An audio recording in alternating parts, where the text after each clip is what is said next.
Saudara-saudara kekasih Tuhan Yesus, jangan sia-siakan hidup ini. Masih ada kesempatan kita untuk menjadi berkat.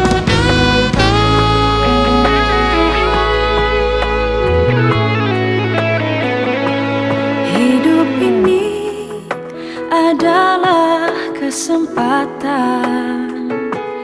Hidup ini untuk melayani Tuhan. Jangan sia-siakan waktu yang Tuhan beri. Hidup ini harus jadi berkat.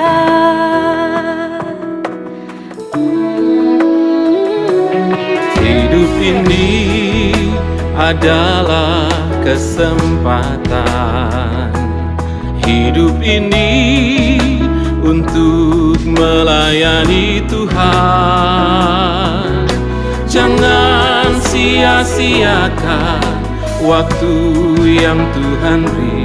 Hidup ini harus jadi berkat.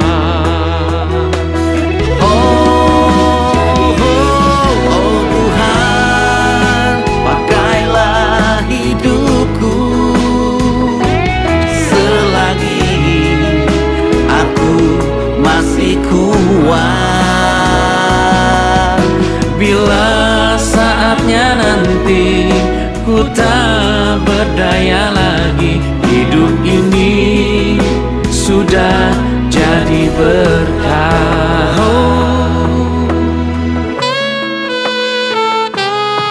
Inilah hidupku, hanya bagimu Tuhan, selama hidupku Tuhan. Hidup ini adalah kesempatan. Hidup ini untuk melayani Tuhan. Jangan sia-siakan waktu yang Tuhan beri. Hidup ini harus jadi berkat.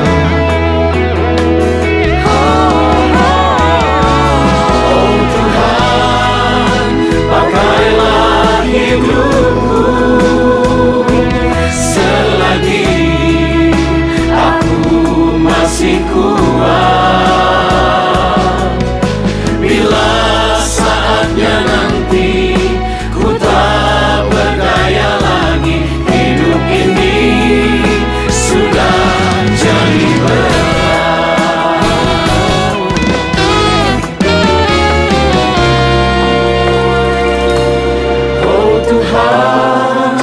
Pakailah hidupku selagi aku masih kuat.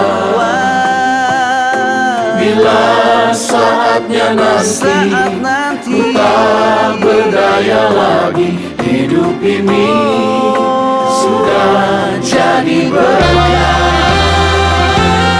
Oh Tuhan, pakailah hidupku selagi aku masih kuat. Bila saatnya nanti ku tak berdaya lagi, hidup ini sudah jadi berkat. Hidup ini sudah jadi berkat.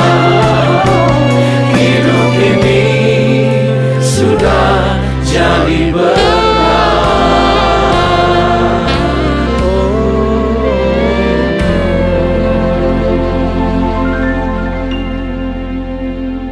Ya, shalom saudara-saudara. Khususnya saya ingin menyapa para opa dan oma, para parentalia dimanapun berada. Puji Tuhan, kita dapat berjumpa di dalam sesi khusus untuk Parentalia. Nah, saudara-saudara, Opa dan Oma, pada kesempatan kali ini kita akan belajar renungan firman Tuhan yang akan terambil di dalam Pengkhotbah pasal yang keempat ayat yang ke-17. Dikatakan demikian, jagalah langkahmu kalau engkau berjalan ke rumah Allah. Menghampiri untuk mendengar adalah jauh lebih baik daripada mempersembahkan korban yang dilakukan oleh orang-orang bodoh, karena mereka tidak tahu bahwa mereka berbuat dosa. Nah, para Parentalia yang dikasihi oleh Kristus, dalam situasi yang saat ini kita alami, kita jalani, tentu kita merasa jenuh ya di rumah saja.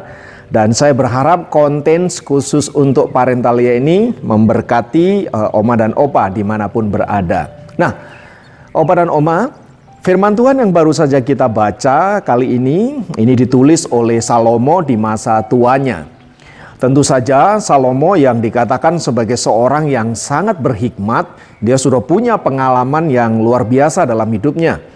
Pada masa mudanya dia sudah menjadi seorang raja yang luar biasa. Dia memiliki wibawa, memiliki kebijaksanaan dalam menghakimi dan sebagainya. Tentu ini adalah pengalaman-pengalaman yang luar biasa. Dan dalam semua pengalaman itu saya sangat yakin ada masa-masa di mana Salomo gagal dalam hidupnya. Dan ada masa-masa di mana dia bangkit dari keterpurukannya itu. Artinya Salomo memiliki banyak pengalaman, atau dengan kata lain dia sudah banyak makan asam garam kehidupan. Nah, di masa tuanya dia menuliskan kitab Pengkhotbah ini. Nah, nasihat yang saya kira bagus untuk kita renungkan bersama-sama tadi dikatakan bahwa jagalah langkahmu kalau engkau berjalan ke rumah Allah. Nah, Oma dan Opa, hari-hari ini kita semua tahu keadaan di mana kita tidak bisa berkumpul bersama-sama di rumah Tuhan. Tentunya kita beribadah di rumah kita masing-masing. Nah, kira-kira firman Tuhan ini relevan nggak ya? Kan firman Tuhan katakan, jagalah langkahmu kalau engkau datang ke rumah Allah. Para Oma dan Opa, firman Tuhan ini tentu masih relevan sampai hari ini. Yang dimaksudkan tidak saja berbicara tentang ketika kita datang ke rumah Tuhan, ya, dalam konteks Salomo pada waktu itu tentu mereka berziarah ke Yerusalem di dalam bait Allah, ya. Tetapi yang dimaksudkan ini mungkin juga secara luas berbicara tentang bagaimana kita datang menghampiri Allah. Nah, menghampiri Allah tentu saja tidak terikat dengan tempat dan waktu, ya, karena Allah bisa kita datangi, kita hampiri kapan saja. Nah, dalam situasi di mana kita menghadapi pandemi corona, di mana kita tidak bisa berkumpul bersama, kita di rumah saja dan kita diberi kesempatan untuk beribadah secara live streaming, ya kadangkala kita juga harus belajar sendiri di rumah. Mari kita mencari Tuhan dengan cara yang benar. Makanya tadi dikatakan, jagalah langkahmu ketika engkau datang ke rumah Allah. Apa maksudnya? Ini tentu berbicara tentang apa? Motivasi kita ketika kita datang kepada Tuhan, tujuan kita ketika kita datang kepada Tuhan.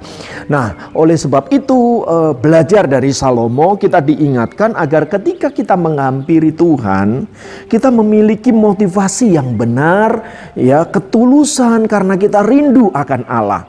Bukan supaya kita semata-mata, wah saya ingin diberkati Tuhan. Bukan semata-mata saya ingin dipulihkan dari keterpurukan saya. Ya, tidak hanya bicara itu, tetapi ini berbicara tentang ungkapan kasih kita kepada Allah. Nah, Salomo belajar dari pengalaman masa mudanya, maka dia bisa berkata di masa tuanya bahwa ketika dia mau menghampiri Tuhan, mari kita menjaga sikap kita dengan benar di hadapan Allah. Makanya kenapa saya selalu memberitahu di dalam pengumuman-pengumuman agar ketika kita mengikuti ibadah live streaming misalnya, mari kita datang dengan sikap hormat. Ya, pakai baju juga yang bagus, ya, maksudnya yang rapi, jangan sembarangan. Sekalipun kita di rumah, ya, mungkin ada orang berkata, yang penting kan hatinya. Oma dan Opa, hati memang penting, tetapi sikap kita kepada Allah yang ditunjukkan dengan cara berpakaian yang layak, cara bersikap yang pantas di hadapan Raja di atas segala raja, itu juga penting. Nah, oleh sebab itu mari kita belajar untuk apa? Bijaksana dalam hidup ini. Justru ketika kita ibadah di rumah di mana tidak dilihat oleh orang lain, yang melihat cuma keluarga kita, mari kita lakukan dengan sikap yang benar, dengan motivasi yang tulus karena kita mengasihi Allah. Nah, tadi dikatakan bahwa sikap yang benar itu seperti apa? Nah, Salomo dalam hal ini berkata bahwa menghampiri untuk mendengar adalah lebih baik daripada mempersembahkan korban. Nah, Oma dan Opa, menghampiri untuk mendengar ini jauh lebih baik. Firman Tuhan ini juga pernah dikatakan pada zaman Nabi Samuel, ketika Nabi Samuel menegur Saul ketika Saul melakukan dosa di hadapan Allah, bahwa mendengar itu jauh lebih baik ketimbang mempersembahkan korban. Mengapa ini penting? Mendengar, Oma dan Opa, tidak melulu berbicara tentang telinga yang diberikan untuk mendengarkan firman Tuhan, tetapi juga hati yang rela diberikan. Karena mendengar ini nggak melulu bicara tentang telinga, tetapi juga sikap hati. Nah, hari-hari ini Oma dan Opa, ada begitu banyak berita yang disampaikan melalui media online, baik YouTube maupun media-media yang lain. Bahkan khotbah-khotbah di YouTube begitu banyak bertaburan. Nah, hati-hati ketika kita mendengarkan berita-berita yang diberitakan atau disampaikan oleh orang-orang di luar sana. Nah, karena itu kita perlu bijaksana. Apakah yang mereka sampaikan, yang kita dengar itu sesuatu yang benar, yang sesuai dengan kehendak Tuhan, ya, atau justru bertentangan dengan firman Allah? Makanya kita mesti hati-hati. Hari-hari ini bahkan ada orang berkata begini, bahwa firman Tuhan yang berkata, hendaklah engkau jangan menjauhkan diri dari perkumpulan-perkumpulan peribadatan, itu dianggap tidak relevan hanya karena kasus corona ini. Oma dan Opa, hati-hati dengan berita-berita yang demikian. Juga berita-berita yang berkaitan dengan keadaan dunia yang seringkali menakutkan dan mengkhawatirkan. Mari kita membuka hati kita, ya, telinga kita, hanya mendengarkan hal-hal yang datang dari Allah saja, ya. Dan tadi dikatakan menghampiri untuk mendengar. Artinya apa? Memberi telinga kita, tetapi juga memberi hati kita di hadapan Allah, agar firman Tuhan yang kita dengar, kita cerna, kita renungkan, lalu kita refleksikan dalam hidup kita, itu sungguh boleh menjadi berkat di dalam kehidupan kita. Nah, oleh sebab itu pada kesempatan kali ini untuk Oma dan Opa, ya, karena pandemi corona ini kita semua harus di rumah dan kita beribadah secara online, dan bahkan kita dapat makanan rohani juga mungkin secara online. Saya ingin mengingatkan melalui momen ini, mari kita berhati-hati di dalam mengkonsumsi situs-situs atau berita-berita yang disampaikan lewat media online, baik itu menyangkut berita firman Tuhan atau apapun. Ya, karena apa? Karena tidak semua yang disampaikan melalui media-media itu dapat dipertanggungjawabkan secara alkitabiah. Oleh sebab itu, mari kita kembali kepada firman Allah.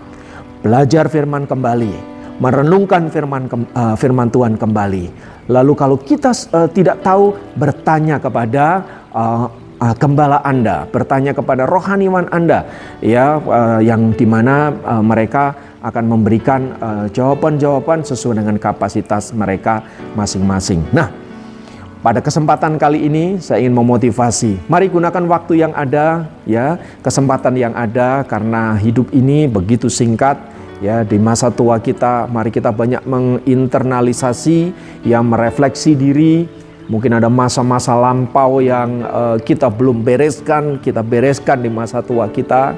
Ya, ada kegagalan-kegagalan yang mungkin selama ini mengganggu kita. Ya, mari kita akui di hadapan Allah. Mungkin ada dosa-dosa yang terselubung, yang tersembunyi, yang orang lain tidak tahu. Mari kita akui di hadapan Allah, agar di masa tua kita menjadi pribadi-pribadi yang bijaksana di hadapan Tuhan. Kelak ketika kita meninggalkan dunia ini, kita dapat disebut sebagai hamba yang setia. Kiranya firman Tuhan ini memberkati Oma dan Opa dimanapun berada. Tetap semangat, Tuhan Yesus memberkati kita semua. Amin.